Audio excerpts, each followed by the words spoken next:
and thank you for joining us here on the Neutral Zone. I am Phil Milani, joined as always by my partner in crime, my esteemed colleague, the one and only, my everything, at Eric Dalala. Phil, great to be with you. We're on the road here. Yeah, they let me out of the office for a little bit this time. That's nice. They must have been confused. Yeah, I don't know what happened. I tricked them. You escaped. But we're here at the Arizona Biltmore.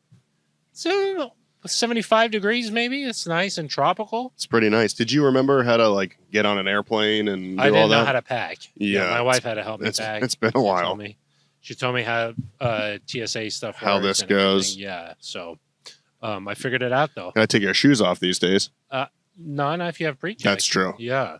You got to have pre-check now. That's the way to do it. Don't mess around with the regular security line. But, yeah, we're here. The NFL annual meeting just wrapped up.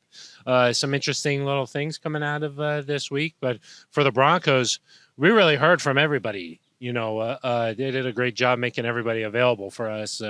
Eric, we heard from head coach Sean Payton, general manager George Payton, president Damani Leach. And then at the end of the meeting, we heard from owner and CEO Greg Penner, and we also caught up with owner Kerry Walton Penner. Yeah, Phil, really everybody who's at the top of this organization spoke with us this week. Great to hear from them. And something that stands out to me, Phil, is that in previous years here, and maybe even particularly still with other organizations, you kind of get different messaging from the coach and then the GM and then the president and ownership. It was remarkable to me how on the same page everybody was, just in terms of what the goals are this season, what the expectations are this season, the level of excitement and kind of cautious optimism. I mean, I think it was all very much the same across the board, and I think that shows that they're in lockstep. And, Phil, when Sean Payton took this job, he said that triangle, right, between the GM, head coach, and ownership was so important. I kind of put Damani and the business side in that ownership kind of group. It's clear the Broncos are in a good spot there. That was a big takeaway from this week. Yeah, most definitely. Everybody's aligned. They understand what the expectations are. They understand the work that's about to go into everything here with the offseason program beginning in just a couple of weeks here for the Broncos. So, yeah, really good positive messaging, synergy. Synergy, I think, is the word I was trying to Menergy is kind of interesting, though. Which one? I think you said Menergy. Yeah, I know how to talk. So we want to talk about some of the things we learned on the football side. Yep. We'll talk a little bit about what we learned on the business side. Okay. Some stuff with the stadium renovations, what happened with that market research survey. We'll get into that a little bit. And then we'll also hear from NBC Sports' Peter King. Yeah, some really great stuff from Peter, I think, that people will be really interested to hear. For the first time in a long time, we went out and we were like, let's go ahead and do an interview. Let's go out there and see what's going on. What's happening in the world. Yeah. So we heard from Peter King. So how's that for a nice little episode? That was a good tease. I don't think we have time for YouTube comments. No, Phil. The comments, they were great. We got a nice voicemail. Maybe we'll play that next week about Ben Swanson and kind of where he belongs. Yeah, what happened to Ben Swanson? I don't know. This is 4 consecutive podcasts, I think. They would never let him in an area like this. No. Security would be here. No, he tried to show up. He had his easel, but he got stopped at TSA. They said, so you can't bring this many watercolors on a flight. Yeah, the oils I heard was another problem. Exactly. It's just too. You got to have less than 3 ounces of liquid. Yeah, it counts for paint too. Yeah, he was like, "How am I supposed to do that?" Yeah, so he was a little frustrated. Phil. He was frustrated. Plus, the people around here, they appreciate their privacy. Yeah, that's right. They don't want a camera just up in their face. Yeah, you can't be getting painted all the time. So, that's right. So, yeah. But we will return to the YouTube comments next week. Yeah, Phil, it's a great way to get involved with the show. Yeah. Maybe on this episode, you leave a comment on YouTube, but lots of other ways, of course, to get involved. Yeah, how do you do it? You could leave an email at neutralzoneshow@gmail.com. You could leave a voicemail at 707-NEUTRAL. We mentioned we've got one. We'll probably play it next week. Yeah, it's a good one. It's a good one. Or, Phil, you could tweet at us directly on Twitter, at Eric Dalala with an A, at Phil Milani with a PH. Let us know how much you dislike the show. Non-traditional spellings. Yeah, non-traditional spellings. Though I did a radio deal. I'm sorry. Oh, you hopped on for a little bit. I hopped on with Brandon Cristal. Oh, yeah 850 KOA. Broncos Country Tonight. Broncos Country and Tonight. And he said, follow Eric Dalala on Twitter. He said traditional spelling if you spell your name with an A. That's how he said it? Yeah. I thought that was You like that? it was a little twist. So do you think that means he listens to the show? He knows that we say non. He didn't know the name of the podcast, so I don't think so. He must be the only one. Yeah. Wow. Based on the numbers. We did do some spreading of the show down here. We told everybody we about did. the neutral zone. The neutral zone. The neutral zone. So yeah, Phil, those are the ways you can get in touch please with get the in show. touch with us. Let us know. We've got sort of some more casual We're wear casual today. here. You know, we're at the resort. We've been wearing suits all week. Resort wear now. Nice little sport coat. Yeah. Today, Of course. cash. Resort cash. And you forgot your sunglasses. I like people to be able to look me in the eye. Yeah. Yeah. You don't have sunglasses on either. Not right now because I thought maybe halfway through the show. We'll see what happens. Yeah, exactly. Okay, well, let's get into it, Eric. Our first topic here, talking about the things we learned on the football side. Heard from Sean Payton at the AFC Coaches Breakfast earlier this week. And one thing I think that he made clear was last year was terrible. And he sent a message, I think, not only to the media, but to Broncos players that maybe are on social media listening to some of these comments. The message is clear. The things are about to change, and it's going to start with some hard work. Yeah, I think we talk a lot about the offseason program in terms of OTAs and mini camp and training camp. And when are these guys going to be on the field? And when do we get to see Russell Wilson throw some touchdowns? When do we get to see Pat Surtain do some interceptions? That's looking too far ahead. If you talk to Sean Payton, he made it really clear that this first month of the offseason program, they're just going to lift and they're going to run. And they're going to lift and they're going to run. And then when they're done with that, they'll do some more lifting and some more running. That's going to affect your time in the weight room. Huh? Yeah, I mean, gosh, that sounds like a busy schedule. Yeah. And I like it. I mean, I like going back to the basics. And I think that an organization is always in different spots when they hire a coach, right? And I think this Broncos franchise was in a different place this winter than it was last year when they wanted an energetic, young, offensive mind. This year they needed quite frankly, just a reset to get back to the basics, to get back to having a good culture. And everything that Sean Payton said in his press conference, his media availability, was about, in my mind, getting back to the basics, doing those fundamentals properly, not looking ahead, learning habits that make you a winner. And yeah, I mean, Phil, he made it very clear. He said it was hard to watch the film from last year. Yeah. He was not a fan of what went on. Everything from, he said they didn't do 1-on-1s, they didn't do 9-on-7s. He said, that's not how I've ever run things. He said, we're playing tackle football, so we got to practice tackle football. Yeah. And everything is about the little details. And when he got here, that's what he said he was going to do. And I don't think anything he said Monday showed anything different. Yeah, I mean, I think the thing that stood out was that he was sending a message, I think, Eric, just because he didn't hold back on any punches. You know, he could have just said, hey, we're moving on. I'm not looking at last year. Which is what Nathaniel Hackett said. Yeah, exactly. Yeah. The past is the past. We're not looking back there. That. But he made it a point to be like, hey, the kicking game was not good enough. He was asked about Broncos tight end, Greg Dulcich. And he said that it was hard to evaluate because, like, I looked at the tape and it was just so hard to watch. Yeah. And I don't think he was singling out Dulcich, but he was just sort of saying, hey, I tried to look at a lot of stuff from last year, and it was like, just quite frankly, it was hard to watch. I think what he meant by that was everything was so messed up, for lack of a better word, that you couldn't get real evaluations of, hey, is Greg Dulcich, what is he capable of doing? Or what is Jerry Jeudy capable of doing? Or what is couldn't tell. Lloyd Cushenberry? Like, you can't tell because there were so many issues. Yeah. And it's interesting because when you're in it, obviously Nathaniel Hackett and the coaching staff talked about small changes and, hey, we're close, we're getting on track, this is going to click. To hear Sean Payton talk about it, does not sound like that's his evaluation of the situation. And then he was asked, like you mentioned there, Eric, hey, will the starters play in the preseason? He was like, play? And what do you mean? In the pre? Yes, they're playing in the preseason. What do you mean? Like, the idea of not playing in the preseason was crazy. So the Broncos are going to get back to football. I mean, let's face it. Last year's training camp was, how do you want to say? It was not very difficult.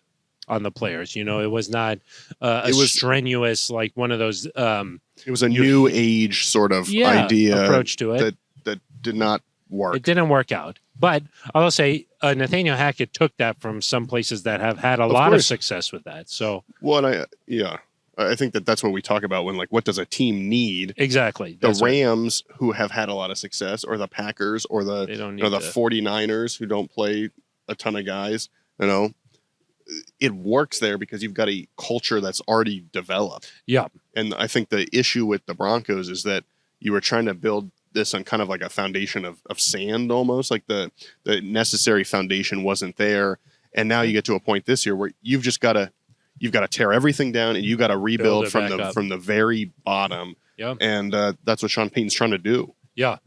So I think that he was definitely setting the tone with some of his comments there. Eric, he was also asked about the Broncos' moves and free agency. They got a lot bigger, more physical, stronger up front on both sides of the ball. He made that a point. And then he also talked a little bit about Jarrett Stidham, the Broncos' backup quarterback, said that he was a priority for the Broncos. They went out in free agency and really targeted him. Yeah, let's start with the free agents in general, because I think what was interesting is, and he's going to let things play out on the field, but guys were acquired with a role in mind. Mm-hmm. This was not just, hey, let's go out and let's just get this guy. He looks like he's good, or let's go get this guy. Sean Payton has a clear understanding of what he wants this team to look like, what he needs. Tremon Smith's a really good example. So a backup cornerback that the Broncos signed kind of a couple days into free agency. Sean Payton was like, I can see him playing about 24 snaps a game. Yeah. That's a pretty specific number for a guy. And so he knows, hey, he's going to contribute on special teams. He can be a backup corner. He can do these things really well. And I think when you talk about all the New Orleans guys that are joining this roster, I think it's like 5 or 6 at this point. Sean was asked, hey, is this about culture? And he said, it's not really about culture. It's an easy signing because I know what these guys are. I know exactly, he didn't talk about them kind of one by one, but he knows what Marquez Callaway is. Yeah. He knows, I think Michael Barton was there, right, for a year. Yep. So these guys, he knows what they bring to the table. And so you're kind of they overhauled this roster a decent amount. If you consider that, I think they've made 14 free agent signings officially. They went out and spent. If you, let's say maybe one guy, like for whatever reason, doesn't make the team, you're talking about 20% of your roster here that was your 53-man roster that was just completely transformed in the span of a week. Yeah, they did it fast. And so I think you can see that he has an idea of what he wants this roster to look like. He talked about culture, about winning. That was getting McGlinchey. That was getting Powers. That was getting Zach Allen. Hard-working guys, tough. Kind of the things that we guessed when they signed these guys. Hey, what were they trying to do here? He confirmed, we're trying to get tougher. We're trying to get more physical. We're trying to have a strong, identity. He said Samaje Perine was built to last. Yeah, Samaje Perine. Just another guy that he loves. Yeah, built to last. So that all stood out to me just in terms of the overall philosophy, and that was echoed by George Payton when he spoke. And they only have 5 draft picks. Right, so they knew they were going to go out and be aggressive. Yeah, and Greg Penner mentioned later in the week, hey, this is not an every year type of deal. Yeah. You want to build through the draft, but they knew. George Payton said when we traded for Russ initially, we knew at some point this is what we're going to have to do, and they did it. In terms of the Stidham, Phil, I know you're intrigued by this. I just think he is a player that has potential, has not played a lot of football, ascending, and they saw enough on tape from him last year in those 2 games, played against the Chiefs, played against the 49ers, 2 really good football teams, Eric. He played pretty well in those games, enough to convince the Broncos that, hey, let's go out and get this guy. Sean Payton said that was a priority. Talked a lot about him, really, for just a backup quarterback. Maybe you would have thought it's not that big of a deal, but they spent some time talking about him this week, and that was just interesting to me. I thought that was a move that as you'll hear when we talk to Peter King a little bit here in a bit, but he mentioned that, hey, you know what a guy like Andy Dalton is, you know Yep. what that he brings, but you're not quite sure how good Jared Stidham can be. There's room there. There's some potential there that that's it. It was just an intriguing move, I think, and the way they've talked about it makes it a little more interesting too. Yeah, no doubt. And Peter King also said that he's guessing that when Sean Payton watches Jared Stidham play really well against the Niners, he thinks I can get him to play that well all the time. All the time, yeah, exactly. And so I do like Bill Walsh. Exactly. I like the idea of, instead of just settling for a guy that is a solid number 2, but he's not going to be more than that. I like kind of getting a high upside guy. And listen, obviously the goal here is for Russell Wilson to play well and to rebound and be the guy. But Phil, I always, whenever we talk about backup quarterbacks, it's easy to go back to 2015, right? Yeah. And if the Broncos did not get, I don't want to say like tremendous play, but good enough play. They got solid play. If you didn't get solid play from Brock Osweiler, the Broncos probably don't win the Super Bowl. Yeah. I mean, Brock played well enough where there was some talk, a lot of talk. Hey, should Payton come back in and be the guy, or should we just stick with Brock? I mean, those discussions were being had. Yeah, and home field obviously was critical. He was able to help the Broncos get to that. So you never know. One play could mean that Russ has to miss some time, and you can't have a season get thrown away because of that. And I'm a big Brett Rippon guy, Phil. You know that. He's a really nice guy. He got himself some tubs. But just the fact that Russell misses that game against the Jets in the middle of the year, and you have to rely on Brett to go play, you lose that football game, and now all of a sudden, instead of being, I think they would have been like 3-4, somewhere around there. Yeah. I think you're stuck at 2 wins, right, or something like that. I mean, I'm not quite sure what the record was at that point, but the backup quarterback is important because any game can end up being critical. Yeah. And when you're in the division with the Super Bowl champion, you got to win the ones you got to win. You have to win like the ones that are gettable. Yeah. And the Broncos, Jets are playing really well at that time, but yes. I mean, I think they went to Buffalo the next week and beat the Bills. I mean, Zach Wilson was terrible, right? He was not great. The Broncos should have won that football game. Yeah. And I believe if Russell Wilson was healthy, they would have won that football game. But hard to... Their running back got hurt in there. Yeah. So... but listen, if the Broncos end up being in the wild card chase, for example, you can't. Russ misses a couple games at some point. Yeah, the difference between making the playoffs and not could be: do you have a valuable backup that can beat? I don't know who's a team that the Broncos play this year, like the Texans in week 11. Like you have to be able to have a guy that can do that, and so I like the idea. Sean's going to work with this guy. He's going to get him going, and I don't really know what to expect because he hasn't played much, but I would guess that we'll learn a lot more about that in the preseason. Yes. And, I trust in listening to, I think, who was it that we talked to the other day? Albert Breer here. You talked to him. Sorry, Phil. We talked to him. You talked to him. He said that Sean Payton trusts himself to get skilled players ready and build the offensive line. I think it's probably the same way with quarterbacks. He trusts himself to get a quarterback to the point where he's capable of winning football games. So I'm interested to see how he works with Stidham. I was going to ask you that. What do you think? Albert Breer, we talked to him. You can find that interview on YouTube, Broncos YouTube.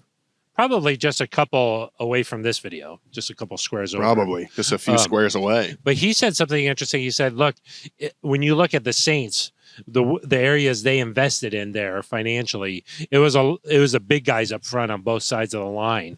And one of the reasons they did that was Sean feels like, hey, other areas we can get right with strong coaching, developing, that kind of thing.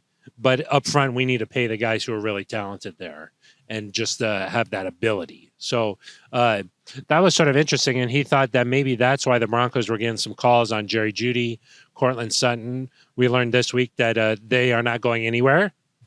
Right. But he thought maybe that's why they were getting some calls there, was because they know Sean can trust himself to get skilled guys going. Yeah, and listen, if you look at the Broncos receiving core right now, that we're excited to see them hopefully fully healthy together. Knock on some wood here, Knock Phil. on the wood. I just knock on my Jerry head. Jeudy, Cortland Sutton, and Tim Patrick have played 11 games together Yeah, in their that's careers crazy. since Jerry Jeudy was drafted in 2020. If you add KJ Hamler, like the big four that was supposed to be great, they've played one football game together. Yeah, it's insane. One. Yeah, So one. that is. Yeah, That's hard for me That's to hard. fathom. yeah. Um, You fathom it. but like Cortland Sutton was a second-round pick. Tim Patrick, undrafted guy, right? Drafted, yeah. I mean, obviously they spent the 15th overall pick on Jerry Jeudy, and that was a high investment. But you can get a 1,000-yard receiver or a guy who catches 7 or 8 touchdowns that you don't have to spend a first-round pick. I do think there's Marquise Colston was a 7th-round pick. yeah. I mean, you can find guys, and listen, obviously there's players that maybe they go out and acquire every now and then that are worth that draft capital. But I kind of think you can't teach size, right? Yeah. You can't teach these You athletic don't- ability that some of these linemen have, and you don't everything build McGlinchey. right. And so everything stems off that. If you don't have a good offensive line, it doesn't matter how good your receivers are if you don't have time to throw. Yeah, It doesn't matter how good your running back is if you don't have anywhere to run the football. yeah. Now, obviously, you need, like I think the Colts from a couple years ago, Phil, are a good example of a team that built their line really well. Didn't have Quentin Nelson. they didn't have the skill positions Yeah, in place, but also they didn't have Sean Payton, and so that's where exactly. like if you're gonna put all your resources there, or a lot of your resources there, you need to have somebody to help elevate the other spots, and Sean Payton should be able to do that. So Yeah, I listen. Sean Payton is betting on himself in some of these situations of I'm going to be able to figure this out. I trust our system. I trust my coaching staff. yeah, I've said again and again, Phil, I think just as much as Sean being a boost up from last year, these assistant coaches across the roster, you know, veteran staff. with very few exceptions, are more experienced than last year. Yeah, And so you hope that leads to more development, like a kind of tangentially here, like a Jamar Kane who's worked with Nick Bonito before, yeah, Vance Joseph, having Joe Vitt, like Yeah. all these guys. Hey, they're going to Senior know how to guys. help Nick Bonito get going and improve from last season. So that stuff is all part of it. yeah. I mean, Davis Webb is like the young guy that everybody points out, but that's a sort of a different deal. Yeah, I mean, he's going to be there kind of watching film with Russ, I imagine. Yeah, Some exactly. coaching tips, but Yeah. kind of just the day-to-day where Sean is going to be, Yeah, Sean's running the offense, right? yeah, So- exactly. So you want I think he said it's nice to have some younger guys in the mix Yeah. here and there. But yeah, you're right. I mean, across the staff, you're talking about guys who've spent a lot of time in the NFL. I mean, this is not meant to be disrespectful to anybody, but like last year when I'm writing these coaching stories about the staff, Totally. there are some guys that I'm like, I can't get 3 sentences Correct. for a what have they done? Correct. And this year it's like, well, how do I pair jam it in? Yeah, how do I pare down what these Too many guys have lines. done? Because there's just a lot more experience at every level. Even the quality control coaches have done more, have had these They've extensive been head coach. No. No. It's good staff. Yeah, good staff coming together, and you hope that has an effect all across the roster. So, Yeah. Eric, anything else we learned on the football side this week? I think the only other thing that stood out to me was I thought we got positive news about Javonte Williams when we were in At the Indianapolis. combine. Thought he was on track. I don't know if something changed or if the wording's just a little bit different here, but George Payton was a little bit less. Pulled it back a touch. Yeah, it's just saying, hey, he's doing well, but he's just got a long way to go. We don't know, if he's Yeah. going to be ready. They do trust in Samaje Perine. I would still, in my mind, and listen, they signed Tony Jones Yeah. for depth there.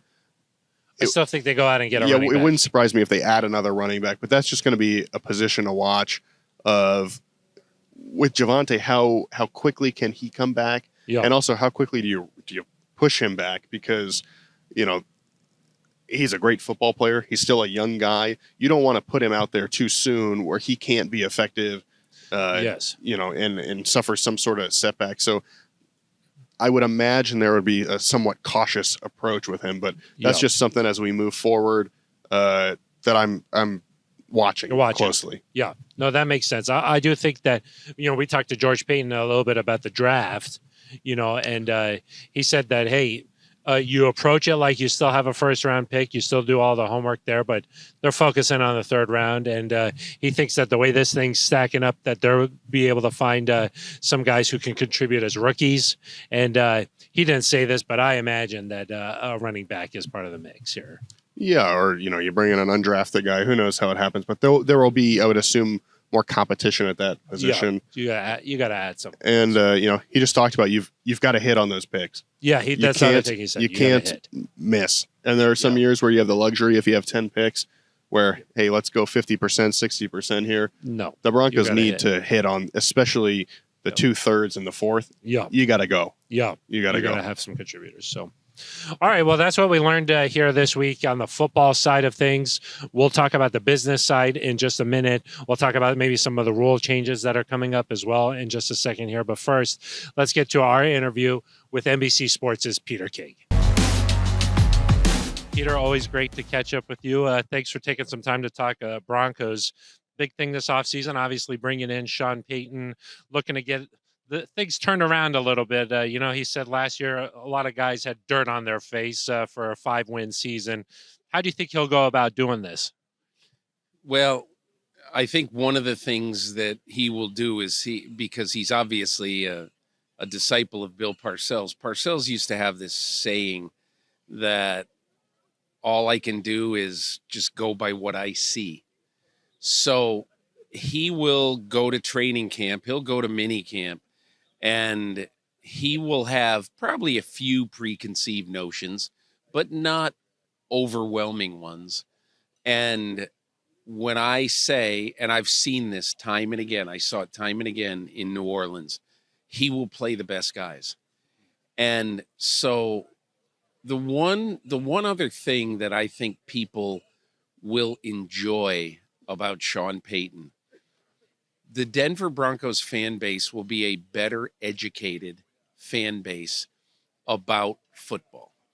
And by that, I mean, Sean is one of these guys who really enjoys explaining why something happened. And I always felt, I think the coach that I've covered in 39 years covering the NFL, the coach that I've really learned the most from about football is Sean Payton.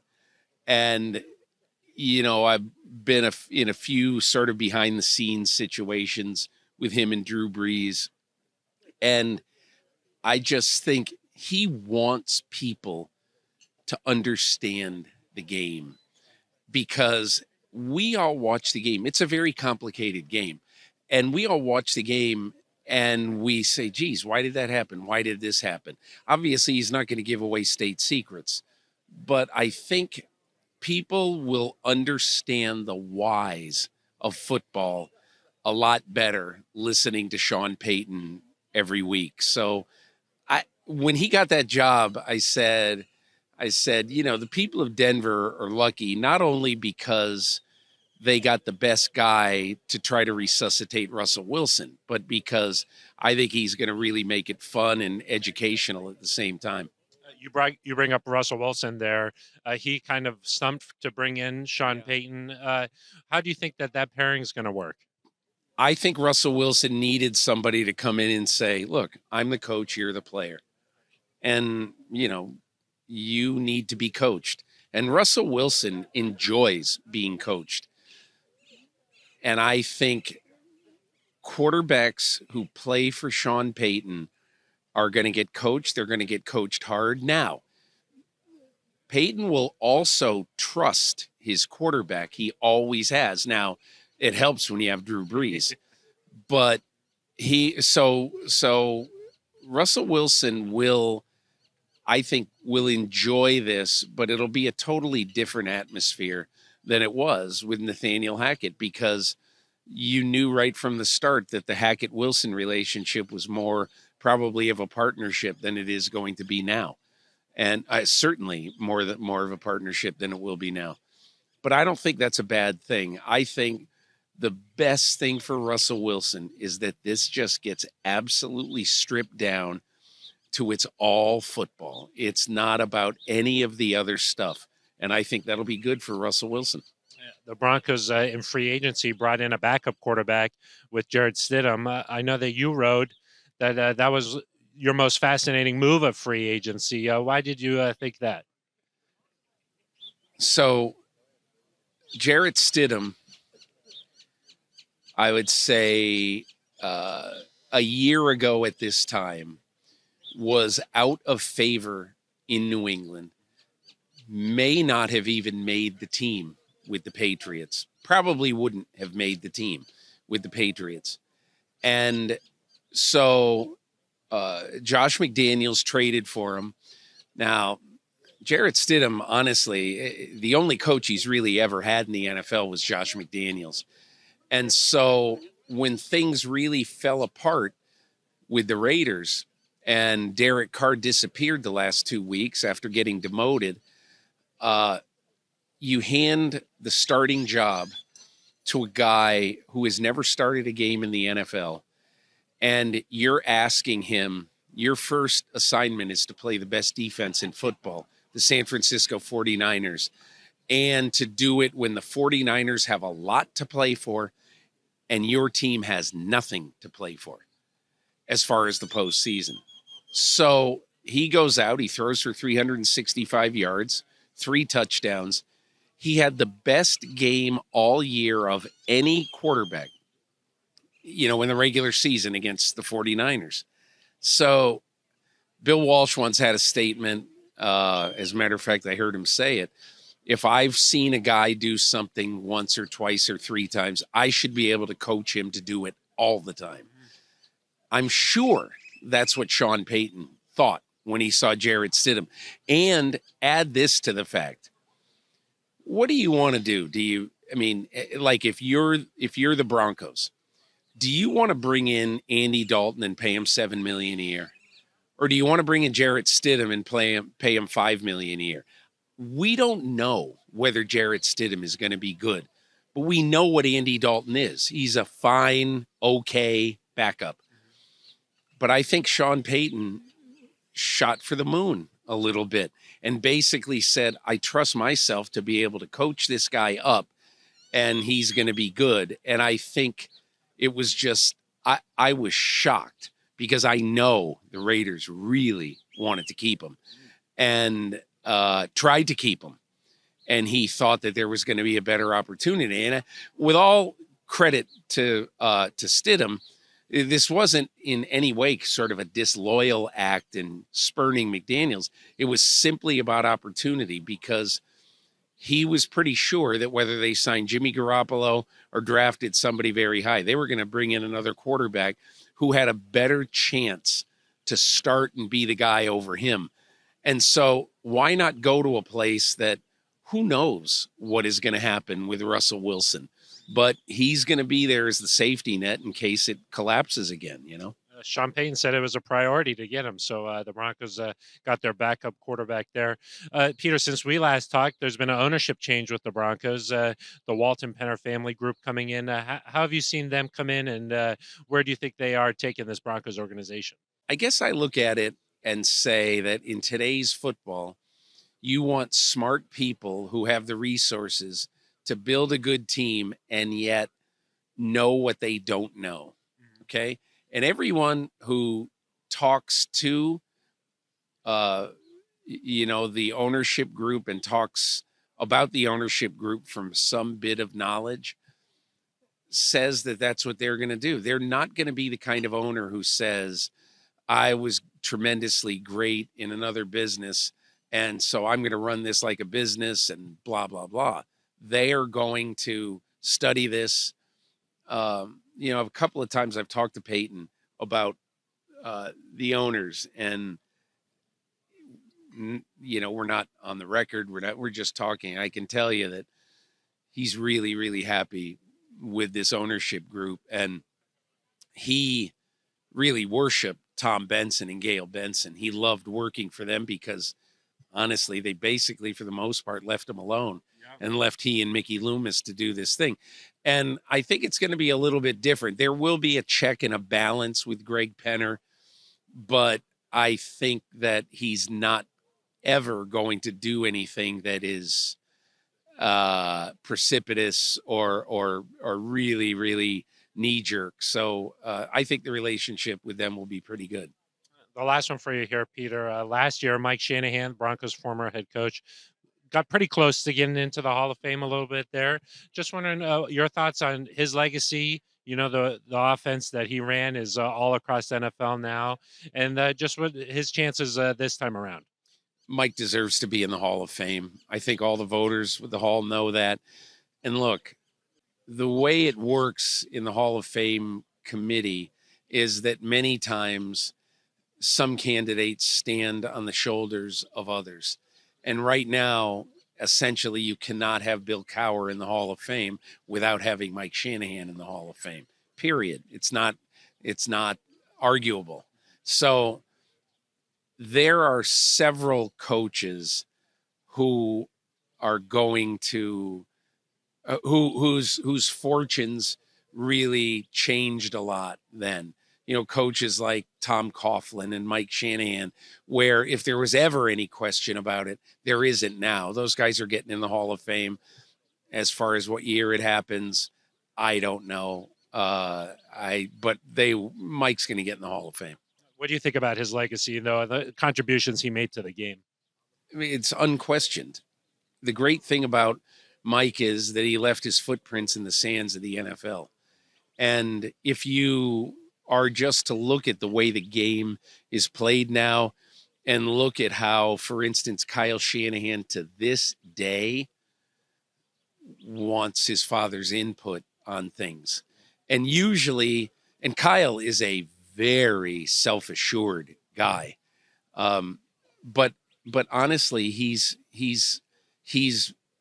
pragmatic enough and realistic enough to understand that Mike has been at the center of so many innovations and so many smart things in coaching. And so I think he's, his legacy is above reproach. And, he's one of the great offensive minds in the game.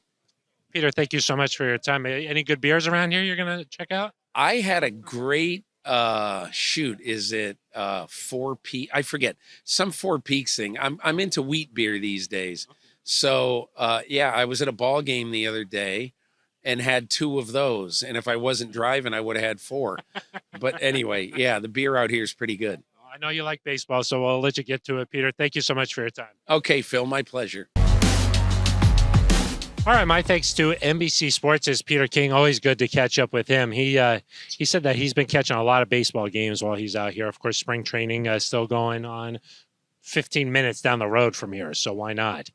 And he said he's been drinking some beers, some bevies. We like that. We do like that. We appreciate that. So a couple of takeaways. I thought, Eric, first he was like, he's not learned any more football from anyone else other than Sean Payton. Yeah.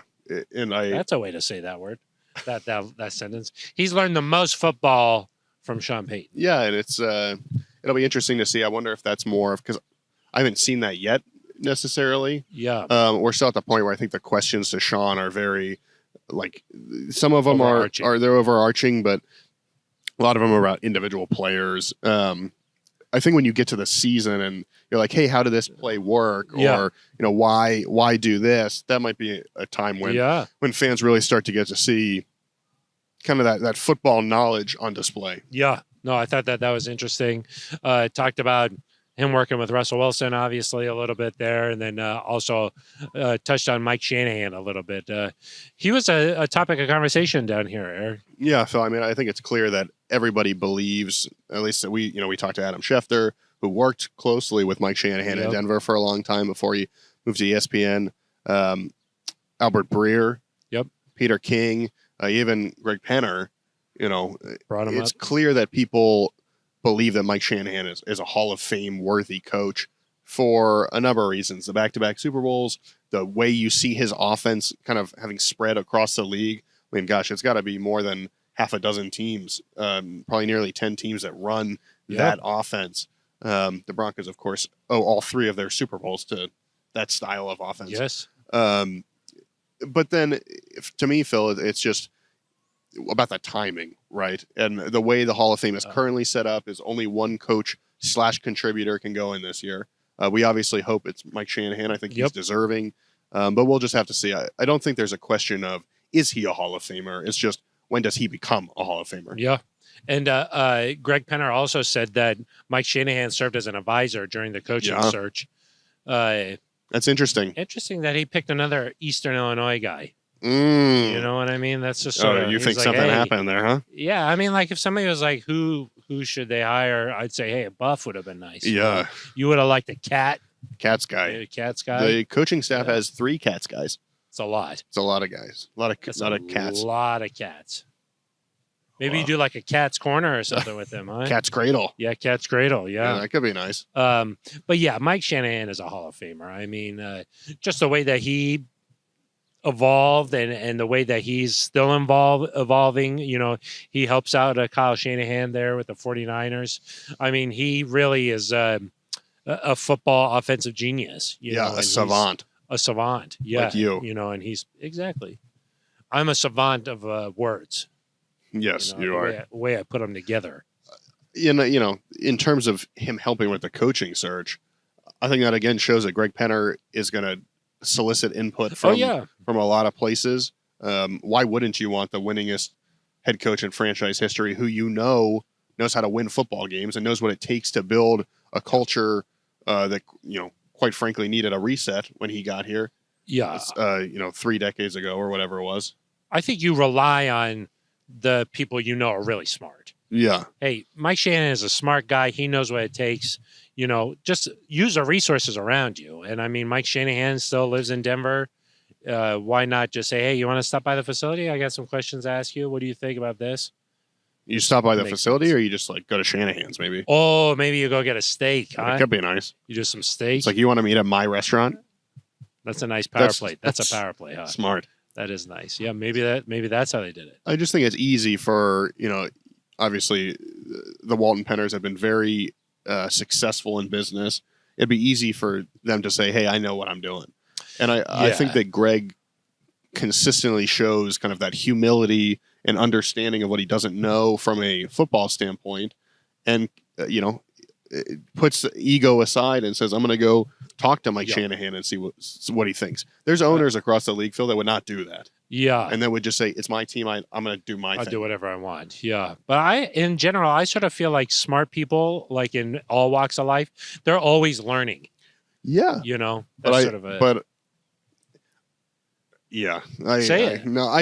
Some owners don't do that though. Some owners don't do that. Yeah. And I think you've got to be intelligent, but you've also got to lack that ego, and you've got to be humble enough to admit what you don't know. And everything we've heard about Greg Penner is that he does that. Yeah, and so that's why, if you're a fan and you're hearing, hey, they replaced the turf just because it's not safe enough, or it doesn't look like it's going to be good for playing, or even if it was just one game. One game. Nearly $500,000, right? Reportedly, stadium research, which we'll get into in a second. Talking to Mike Shanahan, I mean, how could you look at this last year and not be like, I'm really encouraged by how much they want to win? Yeah, most definitely. Let's get into some of the things on the business side a little bit here. Of course, last week it was reported that they sent out these stadium market research surveys asking fans, what they want in a game day experience, that kind of thing. This surveys was just the next step in that process, Eric. And we heard from Damani Leach. He said, look, I like to hear what the fans have to say. This is information gathering. And that kind of gets back to the point we were talking about there with Greg Penner. Yeah, I mean, listen, I think Damani Leach said more than 7,000 surveys have been sent back already. They don't know the results yet. I believe he said late April, early May to when they'll get those. We found out that Damani, Greg Penner, Carey, Walton Penner, Rob Walton, all kind of took part in some tours of other stadiums, other NFL stadiums, some soccer stadiums, football, if you will. Football. In London, Climate Pledge Arena there in Seattle. They're doing all this different research, one, on how can we possibly improve in Power Field at Mile High, two, what would a new stadium look like if we did that, and they're gathering information. They've still got 9 years left on the lease.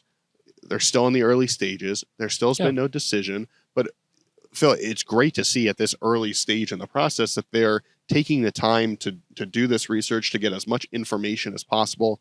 I think with the surveys in particular, I liked what Damani said when he said, we don't want to be in an echo chamber where we just sit in a conference room at UCL Training Center and, we think this is such a great idea. And okay, well, we missed a blind spot where fans, they hate this. They don't about like this. Yeah. And so there was some pushback for whatever reason about just the idea of doing a survey and like, oh, the Broncos shouldn't be basing their decisions off fans. Like they should show leadership and make a decision. No.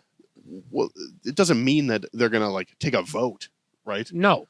But they're just gathering information. They're gathering information and they're making an informed decision. And there might be things that come back from the survey that they say, hey, this is great. We didn't think of this. Yes. We got to make sure that this is a priority. Or they might get things back and they say, well, I respect the opinion here, but it's not realistic for this to happen. And we're going to go in a different direction. But at least they have the knowledge. Yeah, they have the knowledge. They have the information. They have the statistics. And it's kind of refreshing how open they've been about this. Yes, just in terms of, hey, we are touring new stadiums. Yep, a new stadium is a possibility. It's possible we'll just stay at Empower Field and renovate it and make it closer to a world class stadium. They're already doing that with $100 million worth of renovations this year. Some teams operate kind of in the dark. You wouldn't find out until it's announced or they're close to something, or the funding is being requested or whatever. So I think if you're a fan, one, your opinion is being solicited, which is good, but also you're being kept in the loop in terms of what's going on, and that's a really good sign. During the ownership transition, I mean, the stadium came up a lot during that time. This is something that fans are passionate about. I think in the NFL, they're always constantly trying to upgrade every area. That's like what makes the NFL so. Oh my goodness! Wow, a bird they're right by our music. face. You got the music rights to that? Music rights to the birds. Yeah. Wow. I was You're rattled. But I was going to say the NFL is always trying to get better in every area, and one of those areas that they are constantly focusing on is the fan experience on game day. And you see these spaceships type stadiums popping up all across the league. And, if you're in Denver, you're like, oh, hey, is a new ownership group going to try and do something like that here?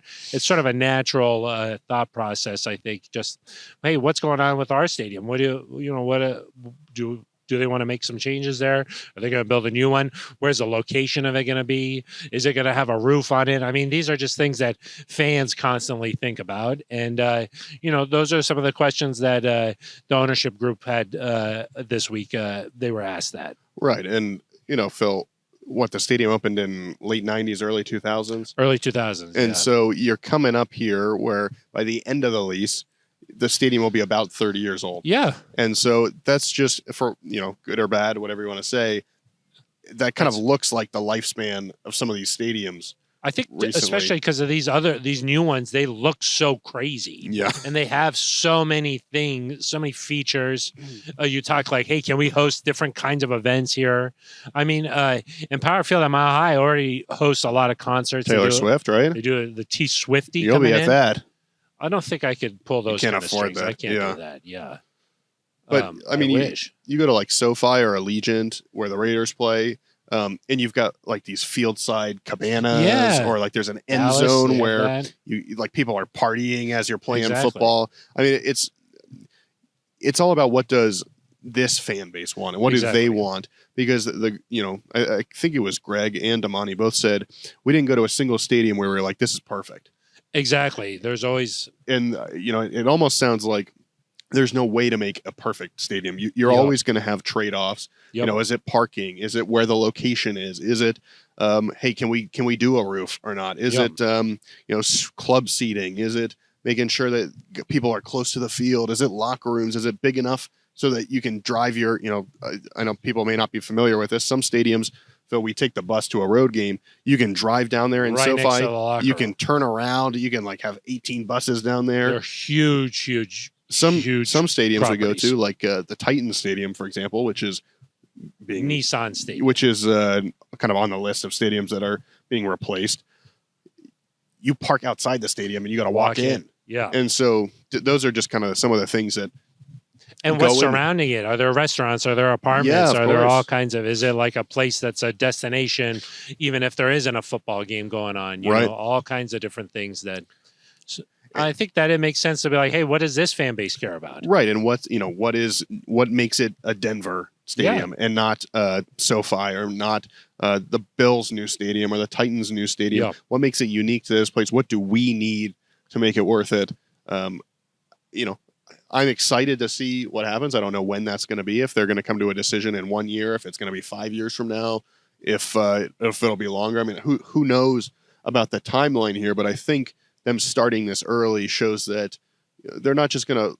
It's not going to be It's not going to sneak up on. It's not going to sneak up on them. Yeah. It's not going to be kind of like a last minute deal where they're like, oh, we should probably figure out what we do with the stadium, huh? Yeah, exactly. They're working to figure this Get it out, and going. I think that's a really good sign. Eric, just in your personal opinion, Uh-oh. do you think like the Denver Broncos should have a roof? You know, it's sort of an interesting thing, and I know the Bills, they were just kind of thinking about this particular thing, just because when you think about the Broncos, a late December game, it's a big football game, it's cold, you see the breath coming out, maybe there's a few flurries in the air, there's something that's kind of inherently Broncos about that, if you ask me. But then on the flip side of that, some of these domes are really cool, and they got these clear. Like one's Broncos, one's clear. cool. They got the clear roof, and it's got a lot of natural light. You're able to host a lot of different events. A Final Four, maybe you can host a draft or something in there. You can do concerts all Super year Bowl. round. Super Bowl. I think that there's a lot to weigh there. Yeah, I personally don't have a huge feeling one way or another. I do see both sides Yeah. of the argument. It would be cool to host a Final Four or a Super Bowl, but I mean, it's happening once every 10 years, probably. Yeah, that's sort of the. It's not like a thing that's going to be All the consistently happening. You talk about the elements. That's great. That's fun. There are people last week that were talking about, hey, if you're playing in a dome in that playoff game in 2012 against the Ravens, Yeah. the Broncos maybe win that football game. Mm. And so there are trade-offs here where, cold weather can sometimes bring teams closer together. Sometimes that's good. Sometimes that's bad. Yeah. I mean, that overtime win in 2015, right over the Patriots. In the snow. If there's no snow there, it's iconic. if it's not as iconic, right? If it's not snowing. And so Yeah. I do like that. Maybe a retractable situation. Oh, That's kind of the best you of can both pick and worlds. choose. But that becomes pricier, right? And so you got to make decisions here. I'm glad I'm not the one It's a in tough that seat, decision. but there's a lot of things to consider here, right? Is it dome? That's a big one. Where's the stadium going to be located? That's obviously going to be a big thing. Yeah. So a lot of things to decide here. But, Yeah. I'll be interested to see what happens. If they keep Empower Field and they do renovations, great. Yeah. If they do a new stadium, it's probably going to look freaking awesome, and so that'll be cool too. Exactly. The stadium renovations that are currently going on, $100 million, right? Yep. Eric, On track. on track, on budget. It's always Which like good to be on budget with $100 million. I was like, in the construction world, that's sort of unheard of, right? Hey, it's going to take another month. Actually, Yeah. sorry, it's going to be a little bit more They expensive. got a hard deadline, right? Hey, we got to do all the new electrical, right? That happens sometimes. Yeah. Hey, this beam you wanted to. The shiplap didn't come in on time. Exactly. You want to take this wall down? Well, we got to put a beam in the wall, Yeah. in the ceiling. What a new stadium with just shiplap everywhere? Shiplap everywhere. Hey, the foundation. There's some problems that we didn't know about. Yeah. Like the these football are- team. Oh, geez, the Sean Payton's building the foundation. Sean Payton is taking care of that Building problem. the foundation, Sean's like, yeah. don't worry, I got the I got the foundation. foundation, I got yeah. it taken care of. That's nice. Yeah. Eric, anything else you want to touch on the business side? Well, uniforms obviously are a big deal. No updates there, Yeah, really. We didn't hear anything. Which people kind of understand that uniforms take a long time. There are certain rules in terms of when you can roll them out. Maybe the one update was that Damani Leach was asked about the possibility of wearing an alternate helmet in 2023. Yes. People kind of tweeted at me. They said, "Well, we wear an alternate helmet for Color Rush anyway, right? Like with the D. The difference is you cannot change the color, Base the color of base the helmet. color of the helmet, and so that blue is still the same blue that the Broncos wear always wear every week. Swap the logo, and so it's a little bit different. And so under a new rule, the Broncos could have a helmet that is a different color.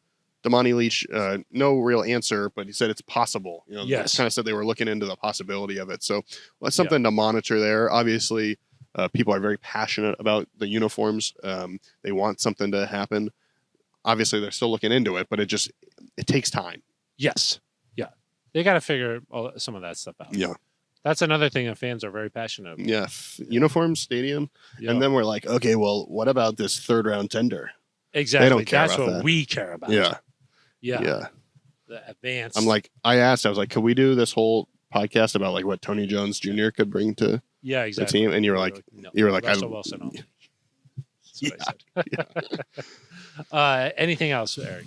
I don't think so. I think those were kind of the main things. Though, again, I mentioned it earlier, but Greg Penner said success this year is not 10 wins. Yeah. It's not 8 wins, not 12 wins. There was no real hard number on it. It was, are we doing things the right way? Do we have the right culture? Do we have the right process? Yeah.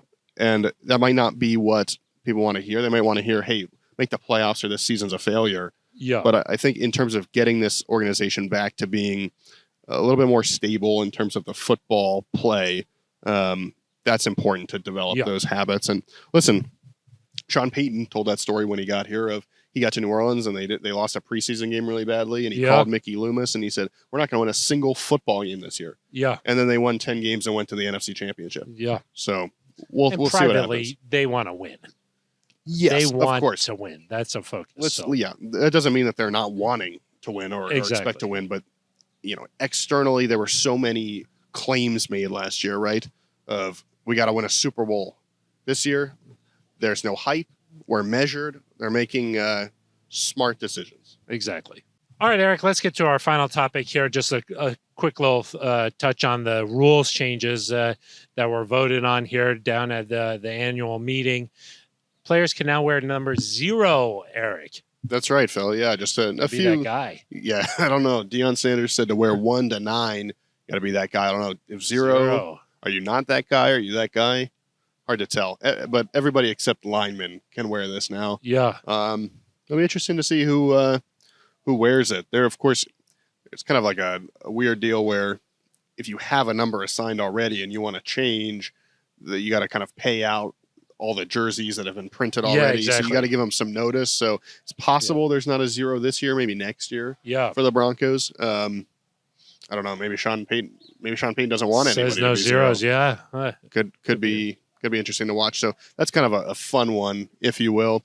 Probably the bigger one is that teams can now play, Phil, 2 Thursday night football games on a short week in the same season. So I don't think the players will like that. I don't think the players will like that, but they're trying to make these Thursday night football games better. Yes. And good for fans. They currently cannot flex them. They're going to revisit that in May. Mm-hmm. So I would think that means it does not impact this year's schedule. But to be clear, like the Cowboys, obviously they always play a Thanksgiving game, but then they play if they play a Thursday game the next week, that doesn't count as a short week game because there's obviously a whole week in between there. So teams could, I guess, theoretically play 3 Thursday games. Yeah, but 2 of them can be on a short week. Yeah. So it'll be interesting to watch there. I think it also means that teams are not guaranteed a primetime game. Previously, I believe teams were guaranteed at least one. Yeah. So you'd see the teams that were struggling kind of be on Thursday night football. But Phil, you've got to choose carefully here, right? Because obviously the Broncos last year had a lot of primetime games. Yeah. I don't think the league would have expected things to go the way they did. But if you put a team in primetime in Thursday night in Week 16, you got to hope they're good, I guess. Yes, exactly. I mean, I think sort of what caused a little bit of a stir was all the way back with that Broncos and Colts game. Yeah. And Al Michaels was, saying things on the air that fans left before overtime started. I mean, that sort of really got the ball rolling on, hey, what's going on with these Thursday night games? Of course, they were streamed on Amazon last year, and that's a big deal for the league, I believe, is getting streaming going. Obviously, the new Sunday Sunday ticket is with YouTube TV. So there's a priority to make the product always good for the fans. And hey, Thursday Night Football is the only game on TV. You know, it's I think people have adopted the idea that there's games on Thursday night now. It's part of a normal weekly schedule, and you want to see a good game there. So yeah, it makes sense to me. And Goodell said that basically the data they have suggests that there are no higher injury risks playing on Thursday. Obviously, guys don't love it as players. But they like the 10 days they like afterward. the 10 days afterward.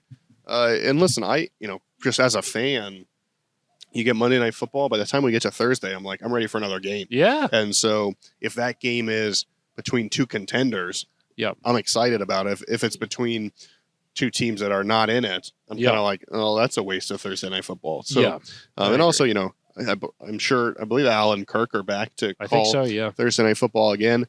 Al Michaels is a legendary broadcaster, your personal hero. You want him calling a good football game. You want him calling Chiefs, Bengals, or whatever. So it'll be interesting to see how they prioritize those.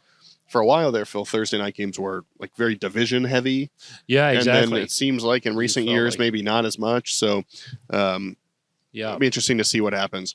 The last thing, Phil, rules wise, the last few years we've seen roster cutdowns kind of come in tiers. So you go from 90 to 85 to 80 and then to 53. This year we're going back to just 90 to 53.